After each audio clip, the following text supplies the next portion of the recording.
In the heart of a bustling city, where the skyline glittered with ambition and greed, Martin Caldwell was a rising star in the political arena. Charismatic and persuasive, he had promised the world to his constituents: economic prosperity, social reform, and a brighter future for all. His speeches were impassioned, his promises grand, and the people rallied behind him, believing in the vision he painted so eloquently. Caldwell's rise was meteoric. Elected to the highest office in the city, he took on the role with a fervor that only grew as he made sweeping changes and enacted bold policies. The promises he had made were etched into the public consciousness, and the pressure to deliver weighed heavily on him. However, as time passed, it became clear that the changes he had promised were slipping through his fingers. The economic reforms faltered, the social programs were underfunded, and the envisioned future seemed increasingly out of reach. Desperate and cornered, Caldwell began to feel the crushing weight of his own failures. The citizens grew restless, their faith eroding with each unfulfilled promise. Behind closed doors, Caldwell sought out unconventional solutions, driven by fear and an ever-deepening sense of doom. It was in this state of desperation that he turned to an enigmatic figure known only as the benefactor, a shadowy entity rumored to grant wishes at a terrible cost. In a dimly lit room adorned with occult symbols and strange artifacts, Caldwell met the benefactor, a figure draped in a cloak of shifting shadows, their face hidden in darkness. The air was thick with an otherworldly chill as Caldwell made his plea. "I need a miracle," he said, his voice trembling. "I must fulfill my promises or face ruin."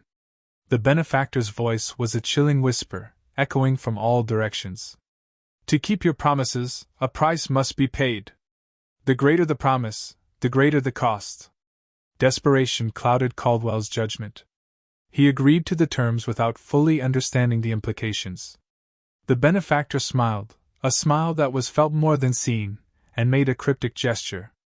Caldwell was filled with a sudden surge of confidence, and a few weeks later, seemingly miraculous changes began to take shape. New policies were enacted overnight. The economy showed unexpected signs of recovery, and the public's discontent seemed to dissolve into renewed hope. But the miracles came with a price that Caldwell could not have anticipated. It started subtly, a coldness that crept into his bones, a lingering sense of dread that shadowed his every step. He began to experience vivid nightmares, visions of twisted, nightmarish landscapes where shadows moved with malevolent intent and whispers of broken promises filled the air. One night, Caldwell was awakened by a chilling noise, like the rustling of paper mixed with a low, guttural hum. He followed the sound to his office, where the walls seemed to pulse and breathe. The room was shrouded in darkness, the only light coming from a single, flickering candle.